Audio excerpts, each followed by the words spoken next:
السلام علیکم ویورز، اتنی زیادہ دو نمبری کرنے کے باوجود بھی نون لیگ جو ہے وہ اپنی گورنمنٹ نہیں بنا سکی۔ اتنی دو نمبری کے باوجود بھی 1/3 گورنمنٹ نہیں بن سکی۔ اتنی دو نمبری کے باوجود بھی نواز شریف صاحب کو وزیر اعظم بنانا اتنا آسان نہیں ہے۔ اتنی دو نمبری کے باوجود بھی پیپلز پارٹی کو ساتھ ملاتے بلاول بھٹو نے دوبارہ سے نون لیگ کا ساتھ دینے سے انکار کر دیا۔ کیا یہ لوگ تمام تر اپنے اثاثہ جات پاکستان چھوڑ کر بھاگ جائیں گے؟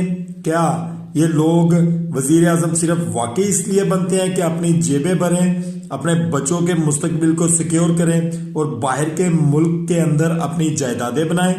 کیا اس وقت جو نواز شریف صاحب کا بڑا پن یہ نہیں ہونا چاہیے تھا کہ اگر جو جماعت جیت کر آگے آ رہی ہے اس کو ہی وزیر اعظم شپ دینے کا اعلان